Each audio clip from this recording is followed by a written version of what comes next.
अस्सलाम वालेकुम स्टूडेंट्स, कैसे हैं आप सब। उम्मीद है आप लोगों के पेपर्स अच्छे से हो रहे होंगे और अल्लाह पाक आप सबको कामयाब करे, हमारी तो यही दुआ होती है। एक वीडियो एक लेक्चर के तौर पे मैंने पहले भी बनाई थी इंग्लिश 201 के लिए। उसमें मैंने आप लोगों को क्वेश्चंस भी बताए थे और स्टार्ट में कुछ ऐसा हुआ था। स्टार्ट में मैंने एमसीक्यूज के लिए बताए थे, कुछ ऐसे चैप्टर्स थे जिसको मैंने स्टार्ट में कहा था ये इंपॉर्टेंट नहीं है। बाद में आपको क्वेश्चन आंसर्स जब बताने लगी थी तब उनको कहा था इम्पोर्टेंट है। बहुत मैसेज भी आया था एक कि आपने पहले कहा इम्पोर्टेंट नहीं है, बाद में कहा इम्पोर्टेंट है। तो वो पहले एमसीक्यूज के लिहाज से मैं बता रही थी, उसके बाद मैंने शॉर्ट क्वेश्चंस के लिहाज से बताया था। अच्छा, आज की जो वीडियो है वो कोशिश की गई है कि आप लोगों के लिए बहुत ज़्यादा फ़ायदेमंद रहे। पहली बात तो यह है कि आपके जो मोस्ट इम्पॉर्टेंट टॉपिक्स हैं आपके 23 लेक्चर से लेके 45 तक, मैं दोबारा से बताती चलूँ। I am Hamna with ENG 201। English की बुक है आपकी बिजनेस एंड टेक्निकल इंग्लिश, ठीक है। जो मोस्ट इम्पॉर्टेंट लेसन्स हैं, आप लोगों की तैयारी बिल्कुल नहीं है, आप लोगों ने बुक का हाथ नहीं लगाया। तो टोटल मेरा ख्याल से 6 या 7 लेक्चर्स मैंने हाईलाइट किए हैं, देख लें। 30th लेक्चर्स है आपका, लेक्चर्स नहीं लेक्चर सॉरी 32 लेक्चर करना है आपने। 34, 36, 37, 39, ठीक है। ये 7 लेक्चर्स उन्होंने करने हैं जिन्होंने बिल्कुल भी तैयारी स्टार्ट में नहीं की और उनका पेपर जो है वो जल्दी करना है या उनके पेपर्स उनके सर पे हैं। तो ये 6 से 7 लेक्चर्स जो हैं आप लोगों ने करने हैं। अच्छा जी, अब आपको लेके चलती हूँ आपके पेपर्स जो कुछ बच्चों ने दिए हैं, मेरे पास आए थे, उनके लिहाज से उन्होंने जो जो चीज़ें उनकी आई हैं वो कुछ 6-7 पेपर्स हैं, उनको देख लें। एक बहुत ज़्यादा जो आप लोग कह लें कि आप लोगों की कहते थे ना बैड लक है, वो ये है कि MCQs जो हैं वो 10 हैं। अच्छा, MCQs कहाँ से करने थे? MCQs जो है, वैसे तो हमें पूरी बुक जो है हम लोग रीड आउट करें तो हमारे MCQs वेल एंड गुड हो जाते हैं, बहुत अच्छे से तैयार हो जाते हैं। आप लोगों की नहीं तैयारी, आप लोगों ने बुक्स को रिवाइज नहीं किया, पढ़ा नहीं, जो भी है, तो आप लोगों ने पास्ट जो फाइल्स होती हैं उनको याद कर लेना है। अब हम लोग MCQs पे डिपेंड इस बार नहीं रह सकते, मेरी बात याद रखिएगा। MCQs पे आप लोग डिपेंड नहीं हो सकते। इंग्लिश के पेपर में सिर्फ 10 नंबर के MCQs आ रहे हैं आपके और बाकी 30 मार्क्स का जो पेपर है वो आपका क्वेश्चन आंसर्स हैं, ठीक है। अब इधर देख लें, उन्होंने लिखा है ट्रू फॉल्स और फिलिंग द ब्लैंक्स के तौर पे आपके लॉन्ग क्वेश्चंस आ रहे हैं। अब ये ट्रू फॉल्स और फिलिंग द ब्लैंक्स किस लेसन से आ रही हैं? मुझे जो बहुत ज़्यादा वो होता है ना, क्या लो के तजस्सुस होता है या मेरे अंदर जो है ना फीलिंग्स आती है, ये जो 5 मार्क्स के क्वेश्चन है ना, ये आपके आएंगे, ये लेसन नंबर 32, ठीक है। और ये जो पंक्चुएशन वाला है, ठीक है, ये बहुत ज़्यादा इम्पोर्टेंट है। अब आ जाए 10 नंबर के, ये हो गए। अगर आप लोग ये 10 नंबर के लॉन्ग क्वेश्चन कर लें और 10 नंबर के, चलो 10 नंबर में से 6 नंबर भी आ जाए तो 16 नंबर यहाँ से हो जाएंगे क्विज और लॉन्ग के। अब ये देखो, किसी की बहुत अच्छी किस्मत होती है जिसको लॉन्ग क्वेश्चन में भी फिलिंग द ब्लैंक्स और ट्रू फॉल्स आ जाता है। अब 2 नंबर की फिलिंग द ब्लैंक्स और फिलिंग द ब्लैंक्स आई है उनको, ठीक है। अब वो फिलिंग द ब्लैंक आपको ये भी पूछ सकते हैं कि आपके जो हैं लेटर्स की टाइप कितनी है, आपके प्रपोजल में क्या क्या आता है, जो भी हो।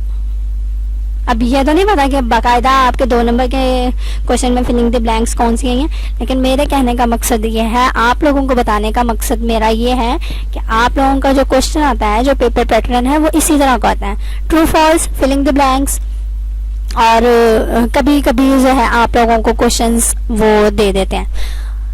एक क्वेश्चन उनका आया जी, चॉपी सेंटेंस। अब चॉपी सेंटेंस आप लोग देख लें, आप लोगों का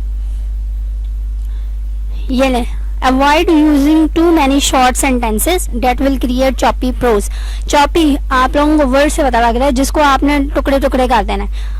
अब आपको क्या कहा जा रहा है कि आपने इस चॉपी सेंटेंस से अवॉइड करना है। अपनी राइटिंग में चॉपी सेंटेंस नहीं लाना। Vary your sentence types and combine short related sentence by making some elements dependent clauses or phrase. आपने उनको बात को तोड़ना नहीं है। अब देखो मैं आपसे बात कर रही हूँ, मैं कह रही हूँ मेरा नाम हमना है, फिर मैं स्टॉप कर जाती हूँ, ठीक है ना, चॉप हो गया ना, ब्रेक हो गया, आगे फिर मैं दोबारा बोलूंगी तो वो क्या होता है, लोग सोचेंगे पता नहीं क्या सोचने लग जाती हैं, या इनको पता नहीं क्या चीज़ है जो ये रुक के बाद, उससे क्या होता है जो लोग सुनने वाले थे वो भी इरिटेट हो जाते हैं। तो हमने क्या करना है कि अपने सेंटेंसेस में या अपनी रिटन फॉर्म कम्युनिकेशन ऑरल या रिटन जो भी है उसमें आपने चॉपी सेंटेंस से अवॉइड करना है। तो ये कितने नंबर का आया था आपका, दो मार्क्स का। तो 2 लाइनें आप लोग लिखेंगे तो आपके 2 नंबर कंफर्म है। 2 यूजेस ऑफ कॉमा, मुझे अच्छी तरह से याद है जब मेरा पेपर हुआ था तो मुझे 5 यूजेस आई थी, हाँ 5 ही आई थी और 5 नंबर की थी। अब यूजेस ऑफ कॉमा देख लेते हैं। हाँ जी ये देख लें, आपके कॉमा जो है पंक्चुएशन मार्क का सेकंड वो है टाइप, ठीक है। पहला जो है पीरियड है, फुल स्टॉप। अब उन्होंने कहा आपने 2 यूजेस बतानी है, 2 यूजेस आप कम से कम इन यूजेस में से 5 याद कर लो ना, तो आपको खुद पता है कि आपके 2 मार्क्स का क्वेश्चन है, 3 मार्क्स का क्वेश्चन है, 5 मार्क्स का क्वेश्चन है, ज्यादा से ज्यादा कितना आएगा 5, ठीक है। तो कोई से 5 यहाँ से याद कर लो आप लोग। पैरेंथेसिस एलिमेंट है, ये सिंपल सा छोटा सा है। Placement of comma with other punctuation है, ये छोटा सा है। मेमोराइजेशन सुपर फ्लॉलेस कॉमा है, छोटे छोटे जो चीजें हैं वो याद कर लें। ये देखें इंट्रोडक्टरी क्लॉज है, आपने क्या करना है कि कॉमा आफ्टर इंट्रोडक्टरी क्लॉज पे पुट कर देना है, ठीक है। Place a comma after transitional words or phrase that begins a sentence।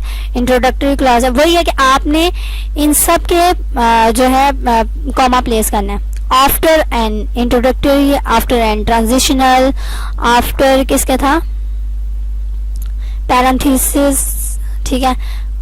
ये सारी चीजें आप लोग याद कर लेना। नेक्स्ट आपका एक और पेपर किसी बच्चे का मेरे पास आया था, वो भी देख लें कि उन्होंने 3 बजे पेपर दिया था, वो तो ठीक है। एमसीक्यू से कॉन्सेप्चुअल थे। कॉन्सेप्चुअल का मतलब क्या है कि आपकी अगर चीज़ें क्लियर होंगी तब आप लोग उसको क्विज़ को अटेम्प्ट कर सकते हैं, ठीक है ना। पहले मैंने कहा है कि आप लोगों ने इस बार क्विज़ पर या एमसीक्यूज पर डिपेंड नहीं करना, ठीक है। तो ज़्यादा से ज़्यादा कोशिश करें कि आपके क्वेश्चन आंसर्स कुछ ना कुछ आपका साथ दे दें। शॉर्ट क्वेश्चन में वो देख लें बार ग्राफ के 3 यूजेस थे, 3 नंबर का, ठीक है।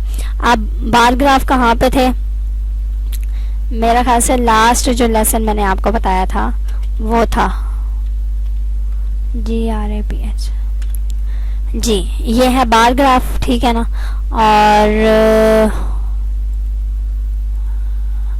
ये देखें uses of bar graphs are, ठीक है, to compare quantities at a glance. आप लोग एक ही पिक्चर में सारी क्वांटिटीज को जब कंपेयर करेंगे तो हम लोग बार ग्राफ को यूज कर सकते हैं। ट्रेंड्स को शो करना हो तब हम लोग बार ग्राफ यूज कर सकते हैं, और indicate the composition of the whole. अगर वही बात है, तीनों चीजें एक ही हैं, लेकिन हमारी जो है प्रोनाउंसिएशन और आपकी इंग्लिश जो है बहुत ज्यादा हाई होने की वजह से ये चेंज कर गई हैं। तो 3 यूजेस हैं।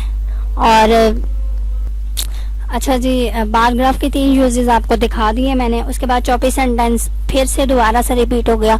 चॉप आपने सेंटेंस को तोड़ना नहीं है, उससे अवॉइड करना है चीज चॉप करने से। वो कहने एक क्वेश्चन आया था इम्प्लाई और एन्यू, ठीक है ना, तो वो उनका नेम भूल गए हैं। एन्यूमरेशन था एक उनका, ठीक है, उसको देख। हाँ जी, लेसन नंबर 40 है। 39 जो है उसका स्टार्ट हो रहा है, मतलब चीज़ें, और 40 उसके साथ आगे जा रहा है। मैंने स्टार्ट में आपको 40 लेसन जो है नहीं बताया। 40 लेसन भी बहुत ज़्यादा इम्पॉर्टेंट है, ठीक है। 39 से स्टार्ट होकर 40 तक जा रहा है आपका। यहाँ से उनका आया था एन्यूमरेशन, ठीक है, और एन्यूमरेशन की वो देख लो आप definition. Use enumeration in reports and other documents. आपने एन्यूमरेशन का मतलब क्या, नंबरिंग देना, ठीक है। जब हम लोग नंबर देते हैं तो हमें पता चल जाता है कि क्या क्या चीज़ कैसे कैसे हम लोगों ने रीड आउट करनी है। to identify sequence of chapters, sections, page numbers, figures and tables, equations, footnotes and appendix. ठीक है, मतलब क्या है, हम लोग अगर कोई टेबल लिख रहे हैं तो उसमें भी नंबरिंग हम लोगों ने करनी है, कोई इक्वेशन लिख रहे हैं उसमें भी हम लोग नंबरिंग करते हैं. चैप्टर्स आप लोग देख लें, आप लोगों के चैप्टर्स में भी नंबरिंग लिखी होती है कि आपको पता चल जाए कि आपका यहाँ से चैप्टर 1 खत्म हो गया, सेकंड वाला जो है स्टार्ट हो गया. तो मतलब क्या है, न्यूमरेशन का मतलब है आपने नंबरिंग करना है. ठीक है. अच्छा, दूसरा जो उनका आया था वो उनका भूल गया था, ये याद करिएगा, ये चैप्टर बहुत ज़्यादा इंपॉर्टेंट है. ठीक है, मुझे स्टार्ट में याद नहीं रहा था आपको कहना कि ये भी इम्पोर्टेंट है. ठीक है, वो इम्प्ला उन्होंने वर्ड लिखा है, वो एग्जाम्प्लिफिकेशन था शायद.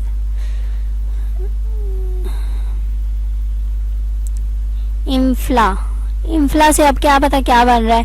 एग्जाम्प्लिफिकेशन भी होता है कि आपने अपनी जो है जितने भी टॉपिक्स लिखने हैं वो एग्जाम्पल्स के लिहाज से लिखने हैं ताकि लोगों को पता हो आपने किस सीक्वेंस से बात की है. अब वो कह रहे हैं ऑब्जेक्टिव्स ऑफ प्रोग्रेस रिपोर्ट है, आया 3 ऑब्जेक्टिव्स लिखने हैं प्रोग्रेस रिपोर्ट्स के.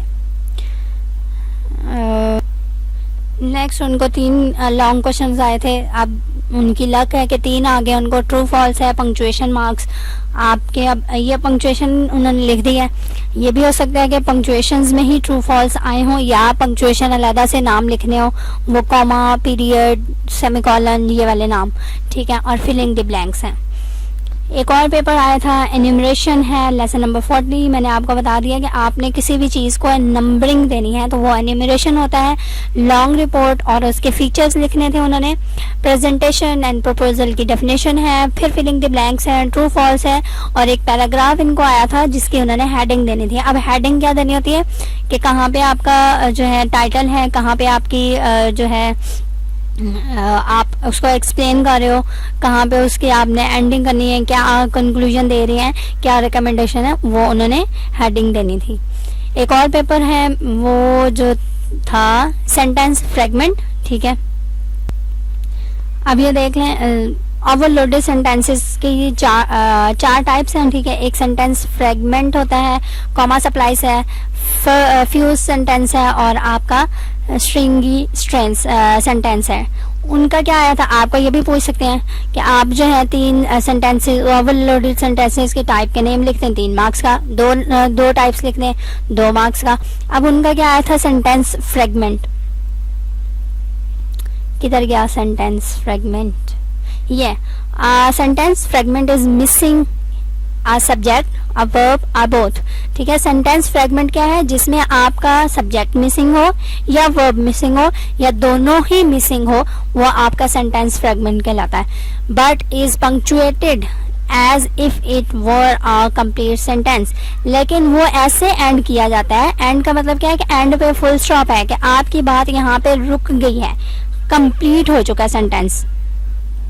अच्छा जी, सेंटेंस फ्रेगमेंट क्या है कि आपका कोई सब्जेक्ट मिसिंग हो या कोई ऑब्जेक्ट वर्ब मिसिंग हो. ठीक है, या दोनों मिसिंग हो. अब सब्जेक्ट से क्या होता है कि हमें पता चलता है कि हम लोग किसकी बात कर रहे हैं. वर्ब जो है क्या होता है कि आपका काम करने का तरीका बता रहे थे कि वो क्या काम कर रहा है. लेकिन जब दोनों ही मिसिंग हो, या सब्जेक्ट मिसिंग हो या वर्ब मिसिंग हो, और हम लोग लास्ट में फुल स्टॉप लगा दें, तो वो सेंटेंस फ्रेगमेंट होता है. कॉमा सप्लाइज क्या होता है, जब हम लोग 2 अलग बातों को ज्वाइन कर दें एक कॉमा के साथ. ठीक है, तो वो कॉमा सप्लाइज होता है. सिंपल बता रही हूँ, ये दोबारा से इसलिए बता रही हूँ कि आप लोगों को याद हो जाए. ठीक है, क्योंकि ये इंपॉर्टेंट है. अब वो आपका ये भी क्वेश्चन आ सकता है कि आप 2 वे बता दें जिससे आप लोग कॉमा सप्लाइज को जो है करेक्ट कर सकते हैं. ठीक है, वो कह रहे हैं replace the comma with a comma and a coordinating conjunctions. आपने कोऑर्डिनेटिंग कंजंक्शन लगाने और कॉमा को रिप्लेस नहीं करना, लेकिन कॉमा के साथ आगे जब बात करनी है तो कोऑर्डिनेटिंग कंजंक्शन ज्वाइन कर देना. मतलब आपने अपनी बात को ज्वाइन करना है, ख़त्म नहीं करना. ठीक है, make one of the clause into a सब कोऑर्डिनेट. और आपने एक क्लॉज बनानी है, 2 बातें हैं ना, उसमें से आपने खुद बताना है कि वो कौन सी बात है जिसको आपने मेन क्लॉज लेना है और किसको सब ऑर्डिनेट क्लॉज लेना है. और पहला जो है वो बहुत ज़्यादा अच्छा है कि separate the independent clauses into 2 separate sentences. आप सीधी सी करें कि आप दोनों सेंटेंसेज को अलग-अलग कर दें और दरमियान में जो है एक पीरियड लगा दें. पीरियड का मतलब क्या है, फुल स्टॉप लगा दें. अब जैसे ये है sentence, the sun is high, put on some sun block. अब एक तो बात कर रहे हैं वो सन की, उसके साथ तो कुछ और ही होना चाहिए ना। अब एक जो है पुट ऑन सन ब्लॉक, आप जो है सन ब्लॉक, दोनों सेंटेंसेस जो हैं वो अपनी अपनी अलग बात का मानी रखते हैं। तो इसमें क्या करना है कि अगर हम लोग ये कॉमा को हटा देते, इसकी जगह पीरियड लगा देते, तो वो आपका कॉमा सप्लाइज खत्म हो जाएगा और आपका सेंटेंस ठीक हो जाएगा। अच्छा, मैं ज़्यादा लंबा नहीं करूँगी, फिर लेक्चर लंबा हो जाता है, वीडियो लंबी हो जाती है। हाँ जी, आपका नेक्स्ट क्वेश्चन है, उनका आया था कलेक्टिंग प्राइमरी डेटा। आप प्राइमरी डेटा को कैसे कलेक्ट करते हैं? तो तीन तरीके होते हैं। तीन तरीके से आप लोग प्राइमरी डाटा को कलेक्ट कर सकते हैं। डॉक्यूमेंटेशन कर सकते हैं, ऑब्जर्वेशन कर सकते हैं और सर्वे कर सकते हैं। तो 3 नंबर का कुछ भी मुश्किल नहीं है। आपने डॉक्यूमेंट लिखना है, ऑब्जर्वेशन लिखना है और सर्वे लिखना है, 3 नंबर आपके। नेक्स्ट क्वेश्चन जो है वो है प्रीफेक्टरी पार्ट। प्रीफेक्टरी पार्ट क्या होता है, इंडेक्स क्या होता है, ठीक है, एनुमरेशन आपको बता दी है। आप प्रीफेक्टरी पार्ट देख। प्रीफेक्टरी पार्ट क्या है, आपने जब कोई भी फार्मर रिपोर्ट लिखनी है उसमें आपका फर्स्ट जो कंपोज करने का तरीका होता है या कंपोज करना है फार्मर रिपोर्ट का, तो फर्स्ट जो पार्ट होता है वो प्रीफेक्टरी पार्ट होता है। उसमें क्या क्या होता है, title fly, title page, letter of authorisation है, ट्रांसमिटल है, letter of transmittal, table of content और प्रीफेस है, ठीक है। और ये आपने लिखने थे, उन्होंने लिखने थे, आपका आया तो आपने भी लिखना है। इंडेक्स क्या है उसको देख लेते हैं। हाँ जी, इंडेक्स क्या है, it includes the list of topics, their divisions and subdivisions with their location in the report. आपका जो डिविजन्स हम लोग करते हैं टॉपिक्स की, अब ये सारे आपके डिवीजन हुई है कि आपने क्या क्या अपने टॉपिक्स में पढ़ना है, उसके आगे जो है जितनी भी सब डिवीजन हुई है, ठीक है, ये सारी चीजें क्या है आपका इंडेक्स होता है। अब इंडेक्स एक दफा आप लोगों को स्टार्ट में दे देती हूँ। ये जो आउटलाइन दी हुई है ना, ये आपका इंडेक्स है। इंडेक्स में क्या है कि आपको बता दिया है आपने इस चैप्टर में ये चीजें पढ़नी है, मेन 5 चीजें, रिपोर्ट प्रोडक्शन है, कंपोजिंग है, प्रीफेक्टरी पार्ट्स है, बॉडी पार्ट है और सप्लीमेंट्री पार्ट है। लेकिन उसके आगे सब डिवीजन जो हुई है वो देख लें, आपका न्यूमरेशन भी की हुई है और अल्फाबेटिकल भी न्यूमरेशन की हुई है, तो यही आपका इंडेक्स कहलाता है, ठीक है।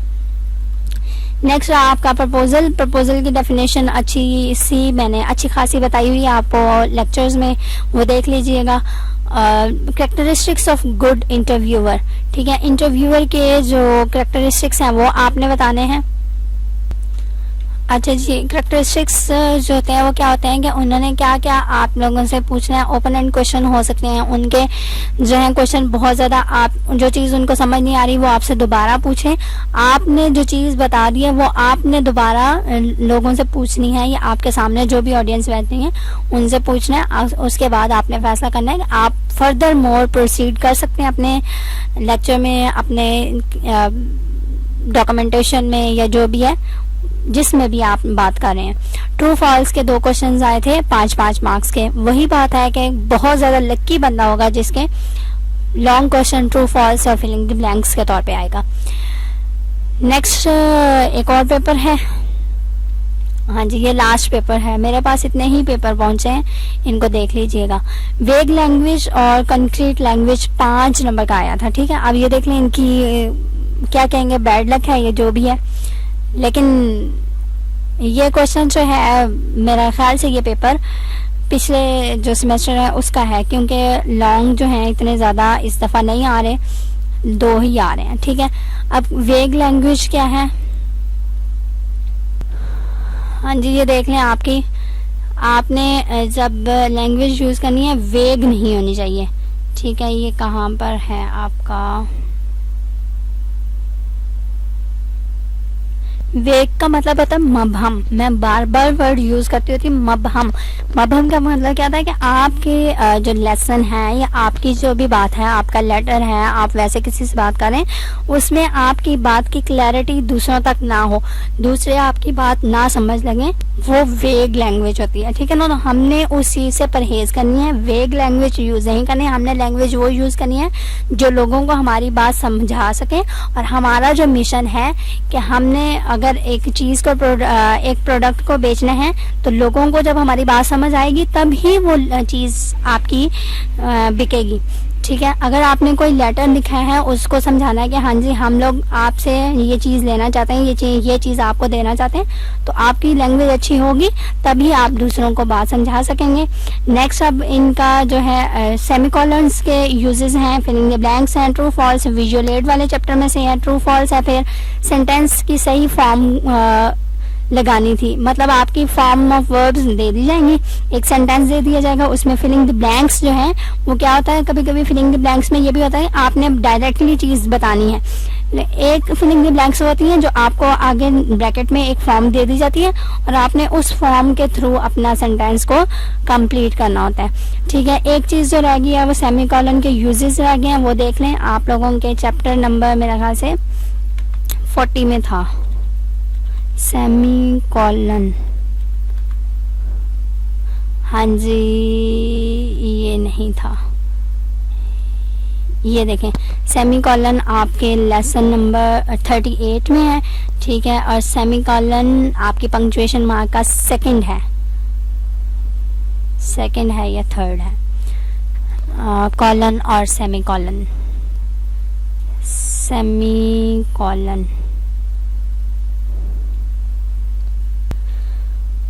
हाँ जी, ये सारे यूजेस हैं। ठीक है, 2 यूजेस ही हैं सेमीकोलन के। टू इंडिपेंडेंट क्लॉज, आपने जब 2 इंडिपेंडेंट क्लॉज को 2 अलग-अलग बातों को ज्वाइन करना हो तो हम लोग सेमीकोलन का यूज करते हैं। सेमीकोलन क्या होता है, एक पॉइंट और नीचे एक कॉमा। ठीक है, ये सेमीकोलन का वो है sign. To separate sentence elements with comma, आपने जब कोई एलिमेंट्स एक सेंटेंस में बोलना है, आपने उन एलिमेंट्स को अपनी बात से अलग करना है, तब भी हम लोग सेमीकोलन यूज करते हैं। अब ये देख लें, टेलस जैसे हम लोग कहते थे कि अम्मी ने बाजार से मंगवाया है, अब मंगवाया है बात खत्म नहीं हो रही, आगे जो मंगवाया है वो लिस्ट देनी है, तो मंगवाया है के आगे आपने सेमीकोलन यूज करना है, जिससे पता चले कि आगे जो चीजें हैं वो क्या क्या है। ठीक है, अल्लाह हाफिज, अपना ख्याल रखिएगा और आकर बताइएगा आपका पेपर इंग्लिश का कैसा हुआ है।